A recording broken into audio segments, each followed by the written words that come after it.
test for him is coming up through that field cleanly.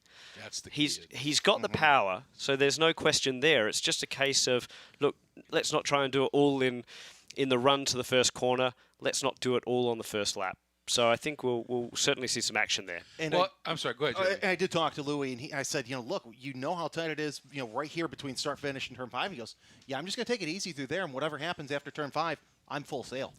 I think that's the absolutely right approach. And this gets back to, and I talk about this a lot, but multi-class sports car racing is high-speed chess. It isn't the same car where you just leap in that guy in front. And the 1340s and the 1500s and the platinum cars, they all move differently. They all accelerate and brake differently just because of the different platforms. And so it's like the pieces on the chessboard. None of them move exactly the same. And you have to be on your game when you're coming up through them and kind of be aware of, all right, give them that little bit of extra room. When you make a pass, don't wait too late. Be very decisive with your move. Don't kind of go, absolutely, because then they're going to turn in on you. And the other thing to me is you've got to present well when you're passing. And when I say that, if you go too far to the inside, the guy can't see you in his mirror. And, there's this tendency, I want to give everybody a lot of room. That's sometimes the worst thing. You got to come up about a foot, 2 foot off of him so that he picks you up in that mirror right away and goes, oh, I got a faster car coming through. And, of course, pay attention to the flags. Yeah, and you mentioned that. It's interesting you say about the presenting. I think we mentioned that in every driver's briefing. And, of course, not being open-wheel cars, being closed-wheel cars, that means that if there happens to be a little bit of side-to-side contact, look, everyone can live to fight another day. It can be a glancing blow if the cars are side-by-side and the person that's being passed hasn't quite seen the guy coming on the inside. He turns in. Oh, it's okay because the car's right there. As you say, if that car making the pass is on the inside of the track, that's when you get that T-bone situation, and of course chaos ensues. But I was going to mention a couple of other notes just from the grid. Alain Dersey starting off the back of the grid. He, of course, missed race 1 yesterday due to an engine change. There's been lots and lots of favours being done throughout the paddock, lots of great sportsmanship. So Palmer Miller is in a car provided by Wisco Racing. Alain Dersey has an engine provided by S's Racing. In fact, it's the engine out of Palmer's car. I think I've got that right. So Palmer's the car that Palmer crashed. We also have Steve Jenks, who was a bit out of sorts yesterday. He's one of our top competitors in 1500, the 68 machine, Group A Racing. One of our sort of older wily foxes, if you will. He's gone for a massive setup change. So he couldn't get the car to turn yesterday. This time he's thrown caution to the wind, sort of thrown the setup book out the window, put something on it. He said, it's either going to turn or I'm going to be in the pub by turn 5. So there we are. That's what David Hobbs used to say, with the big endurance races. If it's going to break before dinner, so you can have a nice glass of wine and a good night's sleep. So I like that approach. Let's just find out right away and get after it, Jeremy. It is. Yeah, let's go racing. We got one pace lap. Cars are headed on the circuit, as you see on the track screens around the area. Get to the fences because you're going to see some of the best starting races here at Road America. Alain Dersey starts off in row 15 in the 09. Row 14, platinum pole sitter from yesterday, but didn't start, so he doesn't make a lap. Louis Schreiber, the 111, will be alongside John Ranty in the 99. Row 13 will be the 14 of Andrew Marks, next to the 44 of Jeff Ping. Row 12 is a 529 Jason Greenwood and the 61 of Mike Anzaldi. Now, this race was set by fast times from yesterday's race. The 913 of Thomas Palladino and the 97 of Zach Ping make up row 11 and row 10. Mike D'Ambrose Sr. will be in the car in the 6. His son Mike D'Ambrose Jr. with a great race for him yesterday. D'Ambrose will be alongside Pius Ingman in the 07. Christian Weir, the 31, will be alongside Richard Durachet in the 29. Christian Weir, the race winner yesterday, also the pole sitter for the 1340 class. Over in row 8 will be the 349 of David Albin and the 5 of Max Felder. Row 7 will be the 418 of Nick Pearson, the 32 of Palmer Miller. We've been talking about Palmer Miller the whole time. He told me, look, I wasn't able to get a full setup for this first race yesterday because only had about an hour, 2 hours to get the car set up. Now they have the full setup. Let's see what Palmer Miller can do from the 13th position. Row 6, the 3 of Alex Morton will be alongside the 68 of Steve Jenks. And then in row 5, the 91 of Nate Smith and the 18 of Conrad Park will be alongside of each other. Noah Ping in the 55 is alongside your Pro 1500 pole sitter Gustavo Raffals in the 28. And the first 3 rows are going to be all Platinum class competitors. Scott Wagner in the A will be alongside, actually, Greg Gorski, who is in the 1500. That's your fastest 1500 class sitter in row 3. Row 2, 63 Jim Booth, 64 Judd Miller. And the front row comprised of John Field in the 37 and Indy Al Miller in the 500. We want to welcome all of our viewers watching us on YouTube. And Greg, I've got to say this. We talked about it yesterday. John Field in a race car means it's going to be one impressive start. Oh, you know that. He has one thing, and it's switched on when it's throttle time. The guy that I'm kind of be really interested into how it unfolds here is going to be the 91 and Nate Smith. He was 11th in the 1500 class, was 4 laps behind the field, but obviously before his problems accrued, he had a really quick lap in and is starting well up the order here, and I think he's going to be one to keep an eye on. Absolutely. It was actually heartbreak for him yesterday because he could have reset the car, believe it or not. And he just he didn't know. He could have just cycled the master switch and he would have been on his way. But it was good of him to be smart and get out the way, get behind the barrier and let everyone else race. That was, and, yep.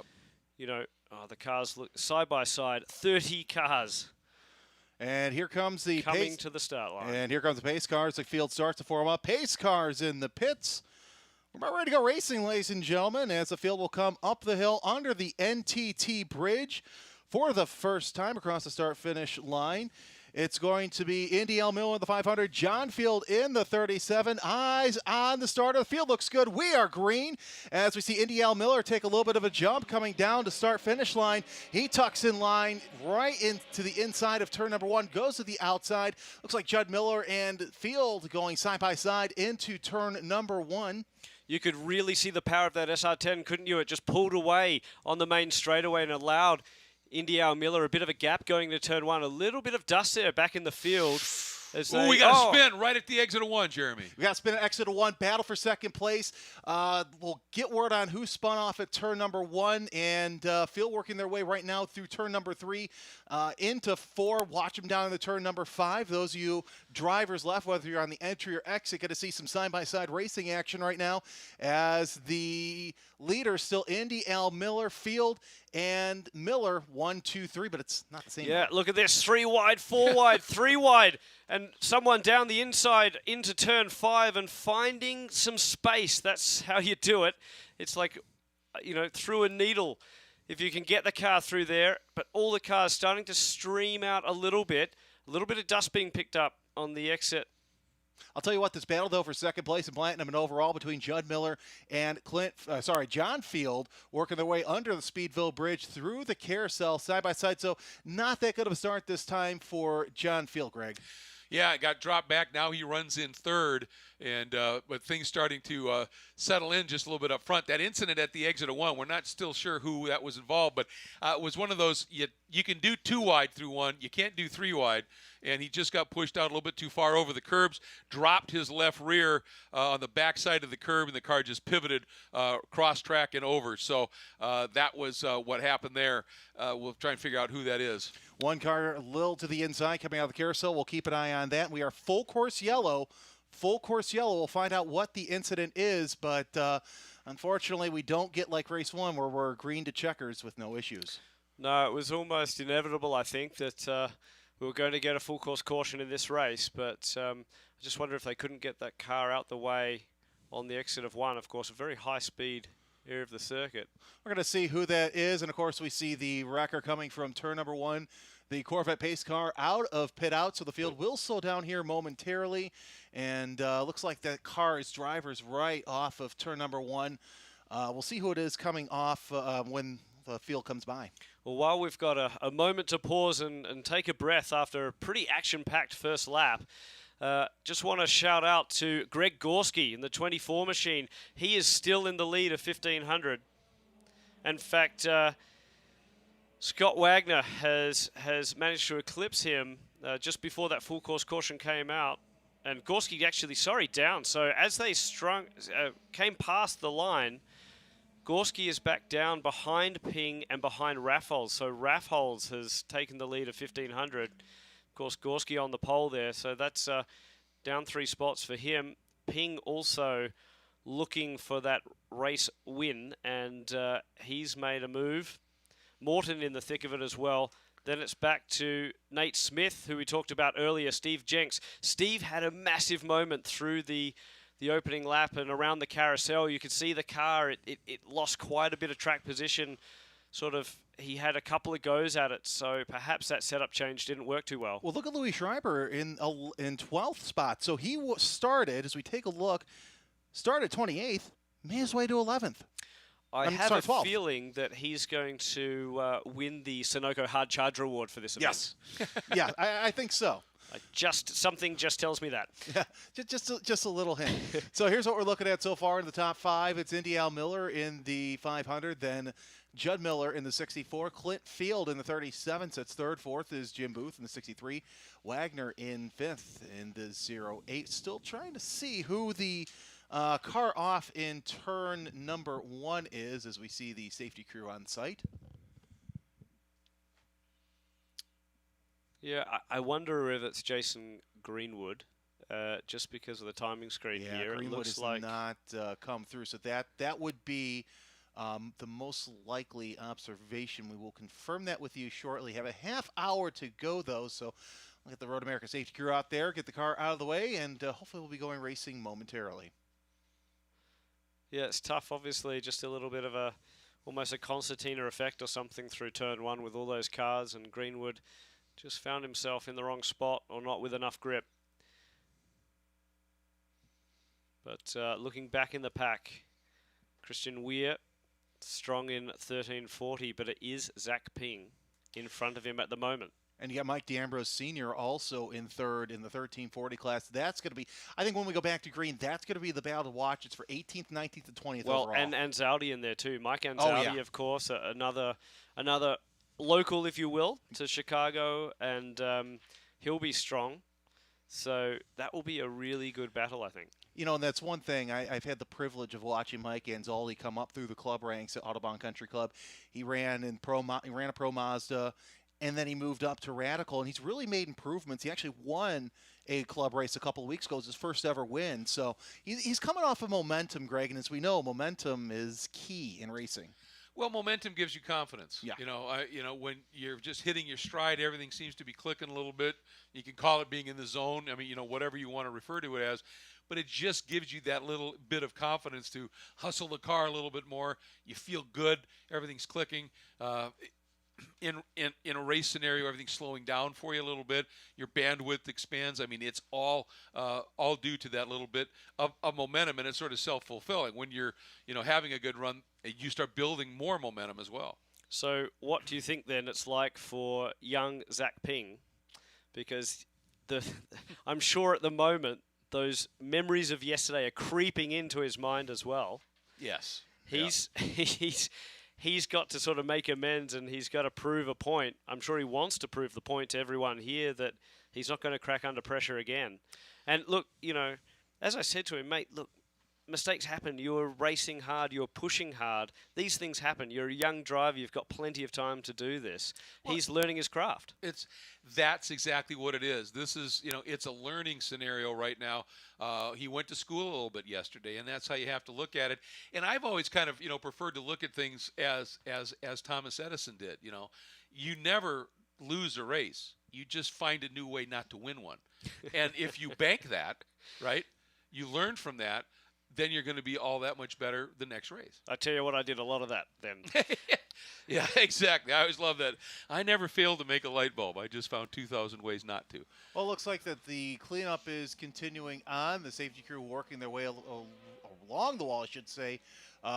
Contact happened driver's right after turn number 1. So, Greg, Tom's one of those scenarios where a driver just gets off on those gator curbs and just lose that back end. Well, it was, like I said, he tried to make it 3 wide around the outside, And 2 wide is very doable in one, but 3 wide, especially if the inside guy doesn't realize that there's a third car out there, and I'm going to give that guy to my left just enough room and open my arc up. Well, that forces that third guy off, and that's exactly what happened. And if you're on the outside, it's always low percentage. Very low. Yep. So, look, it's one of those things. He was either going to be hero or zero. Unfortunately, it was zero this time round. But I'm thinking we're going to go back to green at the end of this lap. And the guys will be excited to do that. Great to see so many fans sticking around and having just a tremendous weekend here at Road America. We actually took the crews and some of the drivers over to the go-karting earlier. If you haven't done that, please do, because it's just fantastic over at the go-kart center here on site, and it's only $20, I think, to jump in and have a run.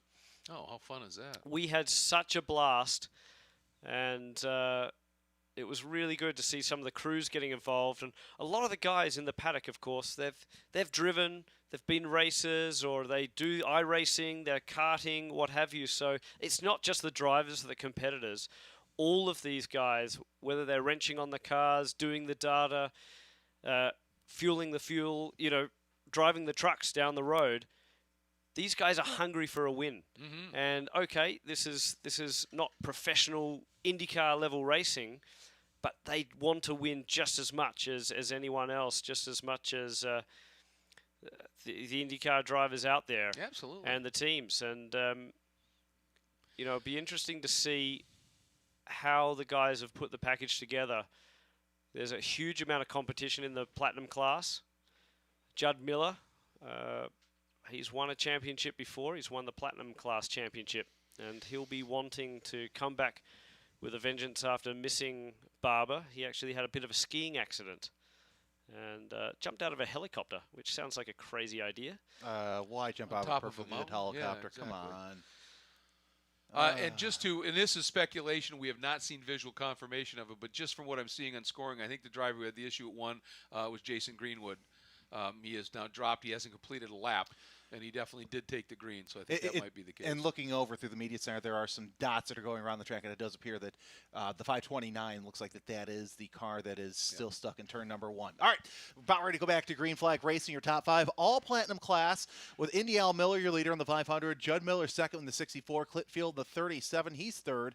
Fourth goes to Jim Booth in the 63. Fifth to Scott Wagner. Yeah, and watch the cars 6, 7, 8, 9, 10, 11, because they're all the 1500 class cars, and Raffles, Ping, Gorski, Morton, Smith, Jenks, all looking to have a good run in this one. Louis Schreiber, of course, is going to rocket up through all of these 1500 class cars. He was 12th at the end of that first lap. Unbelievable. And now I think he's going to be 6th or 5th or 4th by turn 1. So let's see how they go as they come to the green flag. Safety car is off the course. We see Indy Al Miller taking the jump. Green flag is out. He's already made a good jump. Let's see where Louis Schreiber is, how many cars he's passed already, the 1340s. He's already to the inside. 2, 3, maybe 4 cars he'll be able to pass. He's going to go for 5 or 6 going into turn number 1. So who's going to capitalize back in the 1500 class? Someone having a look there on the inside of turn 1, and that was Conrad Park picking up a little bit of dust, and someone's out wide. Don't go too out wide. We saw what happened with Greenwood earlier. Looks like we're so far so good in turn number 3, but Louis Schreiber now able to be opened up as he comes into turn number 4 and into 5. There is somebody again who has done that same thing. Snapped sideways at the exit of 1, got off onto the inside, saved it looked like, and drove away, but that was another very close call. Yeah, we do see that car coming down into turn number 3 very slowly. Field working their way side by side through turn number 5. That looks like that's the 1340 class. Not sure who's coming down turn number 3, but the leaders making their way into turn number 7.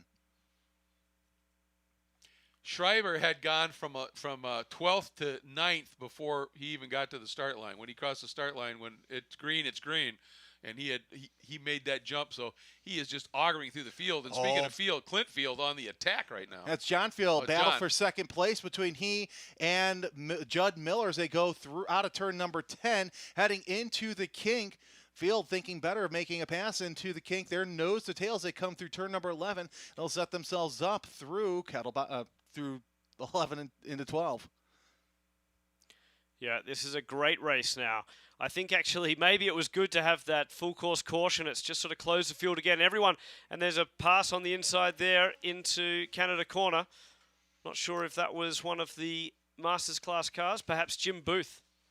Well, we'll see when they come down the start finish, and looks like that Miller, Judd Miller, taking that defensive line off of turn number 13 from Field. Well, he's remembered from last year. Field was just dive-bombing everyone from 13 to 14, and even if he got a bad run out of the final corner. So John Field will have to try something else. I'm pretty sure he's got a big playbook after all those years in American Le Mans Series. Well, Louis Schreiber's made his way up to 5th place. We'll see how many more places he can get. Maybe he can get himself on the podium after starting at the back of the pack after not being able to start yesterday's race. His lap was he just turned it 2:11.6. The only guy who's running that fast is Judd Miller, Judd and Indial. So he's running speeds in traffic equal to the 2 leaders.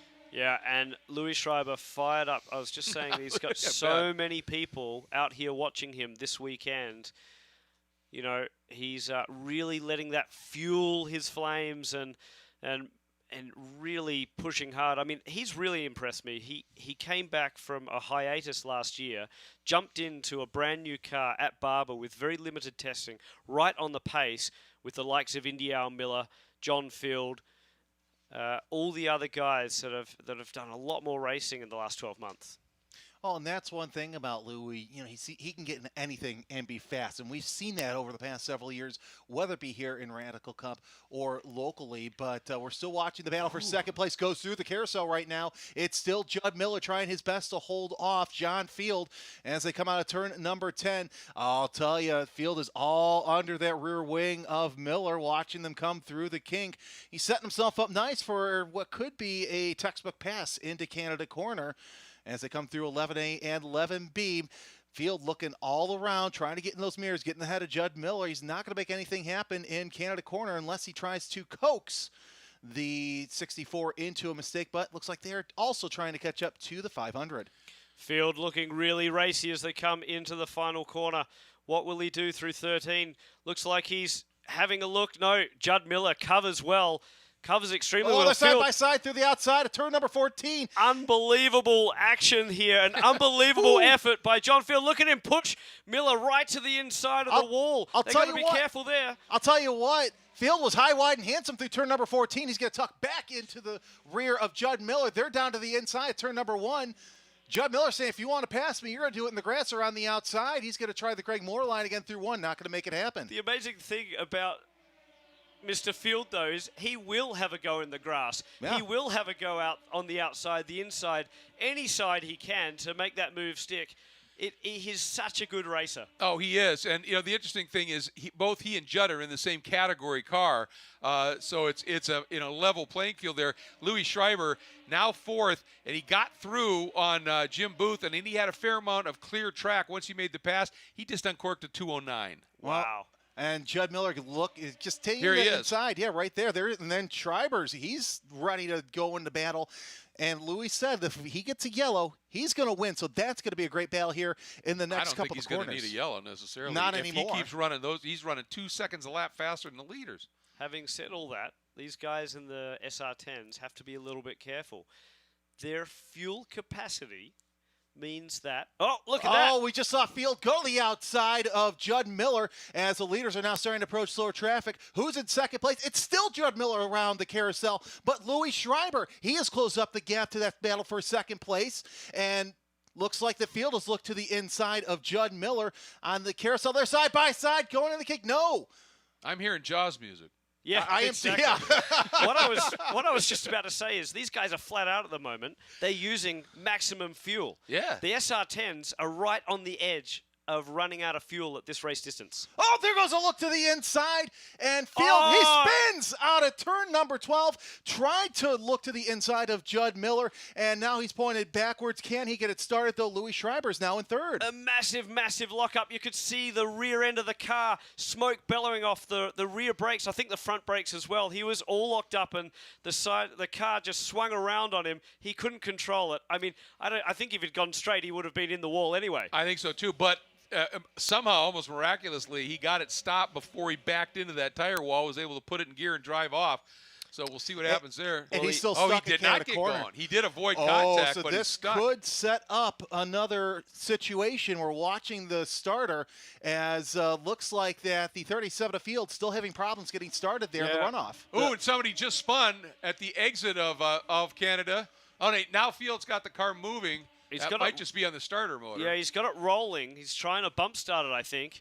The trouble is you've got a hot car. Starter motor gets hot. Mm-hmm.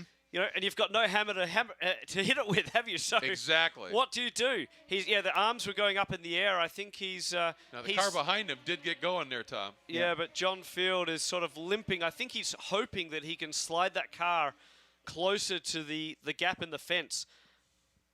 Keep this green, Yeah, we are waiting to see what happens, but now Field stopped again in turn number 12. Yeah, I don't think they can leave a car like that at the exit there. Yeah, he's gesturing to the marshals to come over, give me a hand, push start that car. Of course, they're not going to do that with green flag racing still underway here. So, it looks like it's got momentum, though, doesn't it? Well, I wonder, is he on the starter motor? Is he on the starter motor? Or is he between gears? He can't get it going. Just trying to get it to move. Big plume of smoke on the super screens there. That's one of the black cars, perhaps Greg Gorski. So the action thick and fast around this racetrack, and it was Gorski in the Smoke Buddy 24 machine as they approach the carousel. Now the question is, I'm sure there's a local yellow. Now we're going full course yellow. The starter has the full course yellow out, so it looks like we are going to go back to yellow, but you know what this means? It means that Schreiber has a chance for the lead. Well, not only that, but it means that great battle for the 1500 class, so that's between Raffles, Noah Ping, Greg Gorski. Of course, we just saw Gorski pushing the limit, and we've got another car. We've got some other car in the wall there. Just to the left. Oh yeah, so. Well, that was recent because that wasn't there about Field's 5 seconds getting out ago. now. Yeah, John Field has decided that he's had enough of that, sitting in a precarious position. Yeah. Now, interestingly enough, the yellow flags are out. The pace cars come out. Yep. So, unfortunately, there's not much more you can do there. Oh, that's Judd Miller. Judd Miller. Oh, my goodness. So Judd Miller goes straight into the wall. We don't know what happened. He was able to back out of the wall. Greg, when Judd gets by, why don't we go ahead and go through a quick rundown, because I'm having some problems here on my tablet with everything going on. But what an interesting past 5 minutes we've had, Tom. Absolutely. I mean, Judd Miller, that's heartbreak for him. But I wonder what happened. Perhaps just seeing that car at the exit of the corner, it's to throwing him off. Yep. Now, the yellow flags are out, so in theory, he should have seen that. He should have realized. I'm sure his team would have radioed to him as well. Todd Snyder, the race director, always very good at communicating with the teams, letting them know where the cars are around this racetrack. And, of course, it's tough. You want to keep the racing going. You don't want to put out the full course caution, have the safety car, because, as he was saying the other night to me, the trouble is cautions breed cautions, and we all know that. So you've got to give John Field an opportunity to try and restart that car. We saw him moving. It looked like he may have had some power there. And in pit lane now, Miller. So Miller with an issue possibly that led to this incident where he also tagged the wall there in Canada corner. If there's maybe something that unfolded with Schreiber, but I think, either Schreiber would have already been through or this caution would have come out. So yeah. I find myself a little vexed. Yes. Absolutely. We'll have to go cycling back through the replays or vision afterwards, I think. So we'll get a full field rundown here shortly. Safety crew on the scene of John Field's incident. All started while John Field is trying to battle Judd Miller, who eventually ended up in the tire wall. Now he's made his way back to pit road. Just got an update that looked like Judd Miller just coming into Canada locked him up on his own and looped it. Now, if it was under yellow, that makes you wonder, was there something else going on there? Well, and Greg, you and I have worked Canada corner enough as a corner worker to know that happens more often than you think, but to see it under a local yellow, a little confusing. Yeah, and with John Field's car sitting there, was that just enough of a distraction that he he just missed something a little. I mean, who knows? You could see Phil's body language though. He'd been sort of pleading to the corner marshal, absolutely. and he'd had enough, hadn't he? He said, "I'm not sitting there. I'm a sitting duck," and I nearly was was nearly collected. So, but look, as we're under the safety car, so let's do a rundown. So Louis Schreiber from the back of the grid. Absolutely the Sunoco hard charger for this race, up in P2 behind Indy Al Miller in the Blue Marble 500 machine. Then we're back to Jim Booth, who at the moment is on for yet another podium here at Road America, with Scott Wagner having a fantastic run in 4th position at the moment. Then we're back into the 1500 class cars with Gustavo Raffles, followed by Noah Ping, Greg Gorski, who of course was on the pole, so he's moved down 2 spots. Then we're back to Steve Jenks, who we mentioned had the big setup change, and it looks like it's worked so far. Alex Morton, Nate Smith, and then we're back to Conrad Park.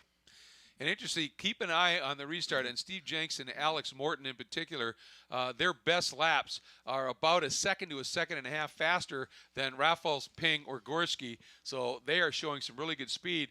Again, best lap so far, a 2:09.6 by Louis Schreiber. Next best lap was Indy Al Miller at a 2:10.3, so he's running 0.6 of a second quicker than the leader before this caution came out. And I'm going to try and see if I can scroll down here a little bit. Greg, I actually got my timing screen up now. Zach Ping is in 15th in the 97. He's got Pius Engman behind him in Pro 1500, and that's good news for him because Christian Weir is behind Pius in the 31 with Mike D'Ambrose in the 6th, 17th, and 18th. Here we go. Green, green, green here at Road America yet again for the Blue Marble Radical Cup, and they're 2 wide. Coming down the main straightaway and into turn 1. We're watching the battle for the lead heat up through turn number 1. It's Indy Al Miller and Louis Schreiber. They come out of turn number 1, still nose to tail. About 1 to 2 cars separate them into turn number 3. Schreiber, look to the inside. So much side-by-side action through turn 1. There's a bit of hip and shoulder and another driver running wide. So they're trying to give each other enough room, but once you get out there on the rumble strips, you've just got to let the car run free and open up the steering wheel to make sure you don't do a Jason Greenwood. I was just going to say exactly that. When you get out in that area, straighten the wheel out. We got a big move into 5. And it looks like the Al Miller taking the defensive line into turn number 5, holding off Louis Schreiber. They go up into turn number 6, and it's still 500 over 111. How much longer will that last? Well, they're great friends off the racetrack, but fierce competitors on it. There is a lot of rivalry there. There's bragging rights to be had, and we've got a spin. There was a spin. We've just cut away from it. Yes. There's a spin at the back around turn number 6. 2 cars involved at least in that. A huge plume of smoke, and I fear someone has made contact with the wall. We've got another car off. Yeah, that looks like a little bit of dust off at turn number 7. One of the cars moving in 6 and able to continue on. Yeah, turn 7, though, we saw during the IndyCar practice that a lot of guys were kicking a tire off, so that probably is not helping the situation much right now. Well, and that's an off-camber, extremely quick corner. I mean, it's full commitment. It's blind turn in, so you're turning in on faith, and the track falls away as you're exiting. It just wants to pull you out, and it's so easy to overrun that corner. Speaking of full commitment, and Indy Al Miller, Louis Schreiber at the front of this field, gapping now the guys behind, and Schreiber trying to look to the inside. Just keep in the mirrors, keep the pressure on Indy Al Miller as they come up the front straightaway. And eyes on turn 1 because that's where these two are going to make something happen. They're down to the inside, nose to tail coming down the front straightaway. Indy Al Miller trying all he can to break the draft of Louis Schreiber. He's tucked in there. He pops out to the inside, side by side coming through turn number 1. Schreiber takes the lead after starting at the back. Awesome pass through turn 1. That takes huge commitment to make that. That's 170 miles an hour. These cars are approaching turn 1, and then somehow you've got to pluck up the courage to do it on the inside. I'll tell you what, I bet you Schreiber during that full course yellow was just getting real close to Indy Al Miller saying, hey, I'm here. Well, Indy Al Miller will want to make amends for that. He's not used to being in second place. Back through the field, they're also racing hard. This is fantastic racing from the Blue Marble Radical Cup here at Road America. Well, we see that Zach Ping and Christian Weir now 1 and 2 in 1340. Pius Engman's fallen all the way back to behind Mike and Zaldi in the 07. So, Greg, you were mentioning before it's a game of chess. And now that car, that out-of-class car, isn't there. So Zach has got the pressure completely from Christian Weir as they make their way around this track. And also in the 1500, the Pro 1500 class, Raffles is staying right with Gorski, the margin under 0.4 of a second. So we got some great battles in each of the classes for the lead. More dust being kicked off at the exit of turn 7. Yeah, I think we're going to see that throughout the duration of the day, maybe into tomorrow. Depends on how the IndyCar race goes. Field making their way well. We got one car wide off in turn number 8. Not sure who that is, but, that was a little bit dicey coming back on the course. Just rejoining at will here with traffic coming. Right, and in the middle of that carousel, and, of course, you're so committed in the carousel. In these cars, it's a downforce car, so you're trying to grit your teeth and squeeze on that throttle as much as possible. In a 1500 and 1340, that's a lot of throttle, if not flat out. And actually, the car is scrubbing speed at the same time you're trying to squeeze it back in. So it's a weird sensation, but these guys making the most of it out here, and just a great sequence of corners around this track, from that long duration carousel to the kink, the high-speed kink. Of course, Canada corner, we've saw how difficult that is for some of these cars and drivers, with a few coming to blows there. Just a little north of 6 minutes to go, and we see that Alex Morton has gotten around Conrad Park, so now he'll have his sights set on Gustavo Raffles.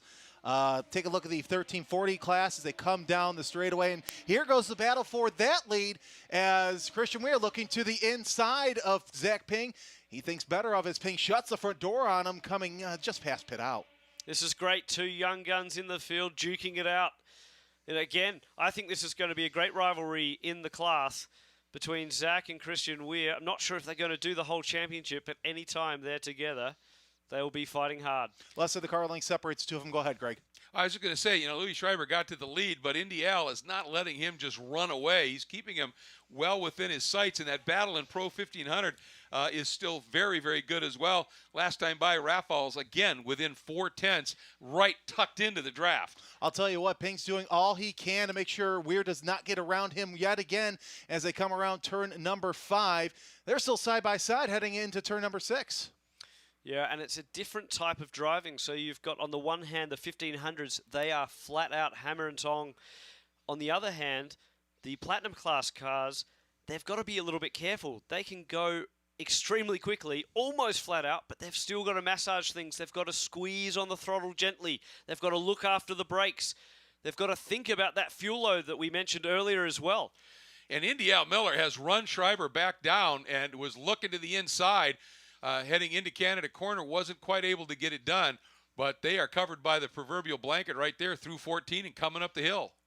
And just being able to follow Louis, you'd think that Al is just perhaps picking up a few pointers. Absolutely. Louis has definitely been the benchmark in this class throughout the weekend, throughout testing. Of course, he qualified on pole in only 2 flying laps. Well, you know who his coach is this weekend? The Ginger Stig, Mike Skeen. Yeah, and Mike has been a formidable force in this paddock because he also coached Terry Olsen to the championship last year in the platinum class. Ginger Stig, huh? I like that. That's social media. Yeah. That battle is really that is the battle for the lead in Pro 1500.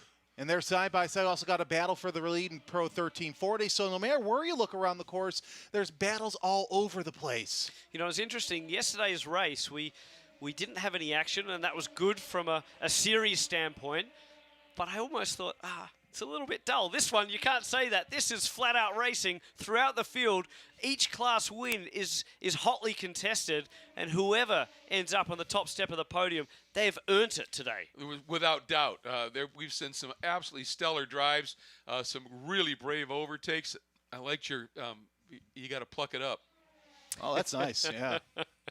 I may borrow that one. Oh, the battle for 1340 comes under the Sargento Bridge. They're bobbing and weaving, both Ping and Weir as they come into turn number 4. They'll come set up for turn number 5 here momentarily. So eyes on turn number 5. Looks like they're side by side. That is Ping and Weir. Ping with the inside move. Yeah, and then it looks like one of the Group A cars. So that's probably Steve Jenks. just covering off the inside of turn 5. Yes. Not too far away behind him is Mike D'Ambrose Sr. Oh, by the way, last time by, Zach Ping was only ahead of Christian Weir by .005 seconds. Yeah, incredibly close. These guys are just duking it out right now. Yeah, and at the front of the field, we've got on the super screens, it just looks like Louis Schreiber's just managed to pull a little bit more out in front of a little bit of a breather, perhaps, in front of Indy Miller. I was going to ask you on that. I mean, Schreiber had to come from dead last. Yes, he got some help from the yellow and the like, but the question is, did he take a little bit too much out of those tires in that charge through the field, just absolutely dropping the hammer early? We'll find out. Would you believe the white flag is out? That was quick. Has that been? Well, this has been that kind of race, yeah. hasn't it? Well, it's a 35-minute race. Yeah, I can't wait for tomorrow. I'll say that much. But we got 3 battles for the lead. So who's going to be on the top step of each podium? Looks like we got a side-by-side battle coming out of 14. Yes, we do. And that fuel issue for those platinum cars, if they've been racing hard, and maybe that's why Louis backed off just a little bit. Oh, we've got a spin here, turn 12. Another one. What is it at Canada Corner today? It's a white car. We'll find out who it is here momentarily as they pull off driver's right. And I wonder if they're going to have to just park it there, which is also a precarious situation. The sun isn't in your eyes in Canada Corner, is it, right now? Not right now. No, it shouldn't be. No, it's in our eyes right here in the booth. So it just seems so strange that we've had so many issues at that corner, whether there's some debris on the racetrack, some oil or something like that. But well, you bring up a good point. When Field locked up, he dropped his rights into the grass, and it may have pulled some of the dirt up onto the track. And that may be affecting things just a little bit, although a lot of laps have been running. Usually the cars will just sort of eventually blow that free. All the leaders working their way around the carousel for the final time at speed. It is the 111 of Louis Schreiber and the 500 of Indy Miller. Both, as we said, friends off the track, hard competitors on the track.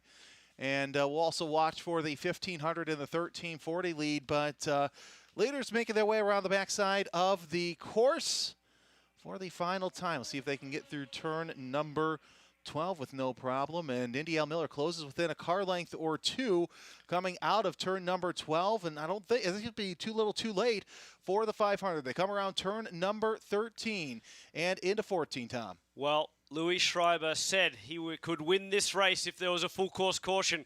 There was a full course caution.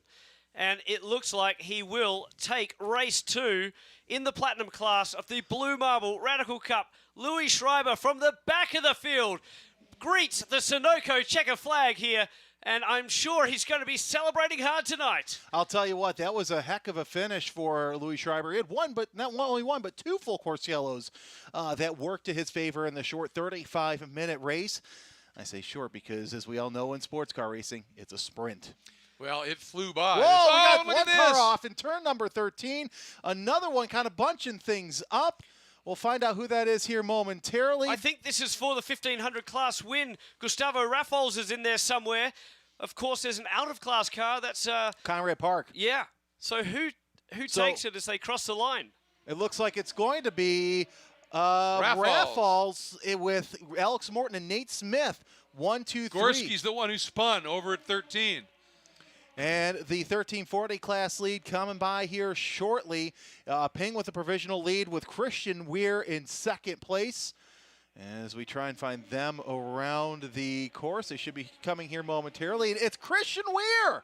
Oh, my goodness. Christian Weir on the final lap takes his second race of the weekend with Zach Ping in second and Mike D'Ambrose, Sr., taking third place. Christian Weir on his last lap, setting his best lap. He turned a 2:18.4 to Ping's 2:19.3, 9/10 of a second quicker, and he made that margin up. What a brilliant last lap. What a brilliant race from that young man. Oh.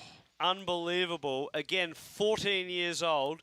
First weekend in Radical Cup. Not 1 race win, but 2 now. Can he do the trifecta tomorrow? Well, I mean, what's impressing me, he's got that speed, but his racecraft really seems to be there. He doesn't get caught up in things, had the patience, executed when he needed to right at the end, and made it happen. So we had 3 great battles for all 3 classes. Louis Schreiber did get up through the field in a hurry, got by Indy Miller. As I said, I wonder if he didn't torture those tires just a little bit.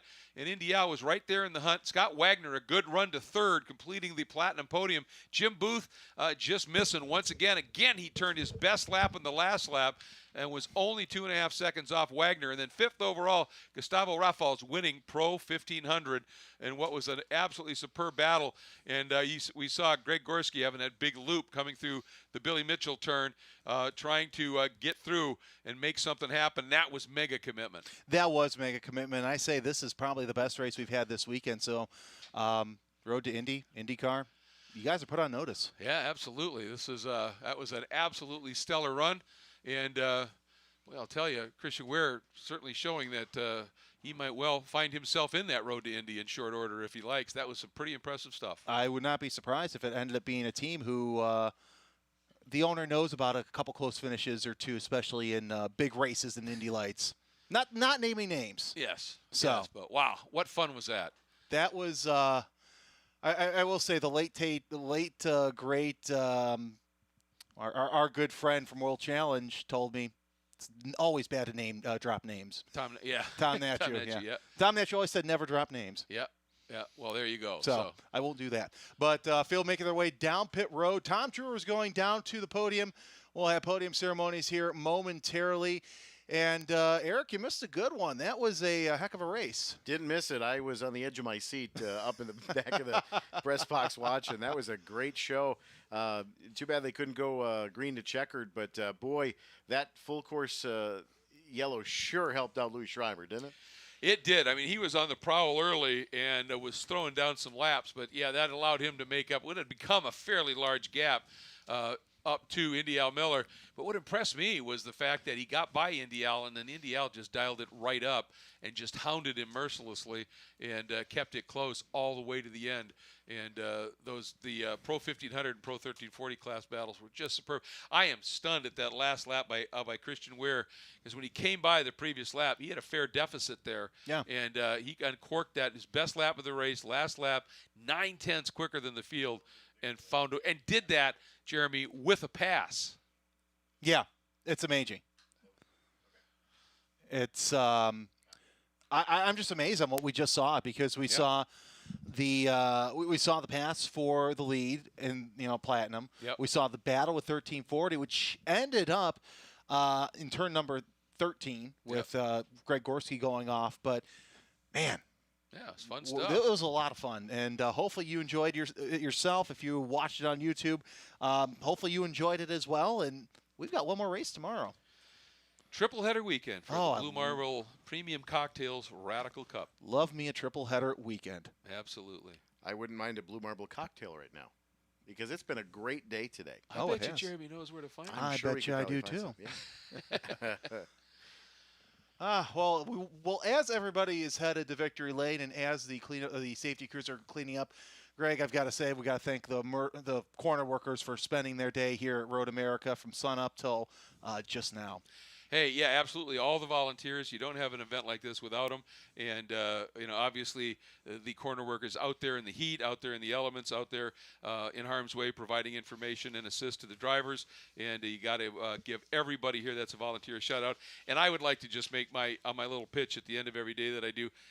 The unsung heroes of this sport are the crews. Mm-hmm. They're the ones that stay late, that get up early, that do the engine swaps and whatever work needs to be done. And from the driver's perspective, not only do they build fast race cars, they build safe race cars. Yep. And we talked about confidence. You get that from feeling secure. And these crews are just something very, very special. At whatever level you're racing, from the very top tier of IndyCar racing down to club racing at a regional event, the people crewing on the cars, they're the special ones too. Absolutely. They probably spend more time with the car than sometimes the driver does. Oh, without a doubt. Without a doubt. And, of course, the reason we're all here, and it's nice to see it as full as it is, Road America fans. Yep. Absolutely.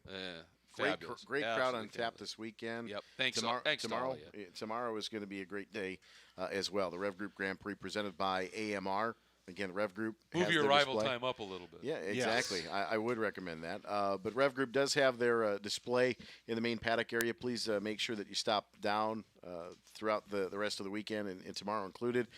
First responders, make sure you stop down there and get your commemorative hat if you have not already done so. I know that quantities are limited per day, but if you didn't get one today, maybe stop down again tomorrow morning. But tell you, that Rev Group does an amazing job with those rescue vehicles that are all on display over in the paddock area right by Parker Johns and by the paddock shop over by Victory Lane.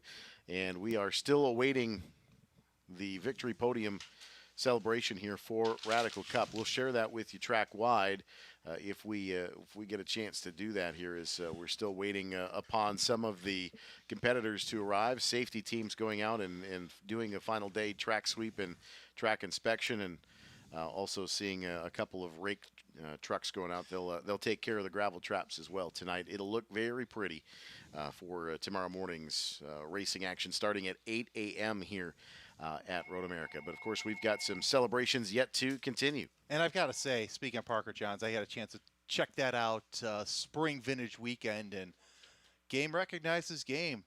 That beats my pulled pork tacos. And even my wife said it. We took a bite. She goes, that's better than what you have. So let's head down to Victory. In this particular time, it looks like we may be having some technical difficulties down there. So unfortunately, that's going to end our day, gentlemen. So in this situation, that's going to end our broadcast day. Jeremy Scott, thank you so much for being here. Greg, we'll see you tomorrow morning. Jeremy, we'll see you tomorrow after with race 3 as well. Reminding you that race car spelled backwards is still race car. So long, everybody. We'll see you tomorrow morning at 8 a.m.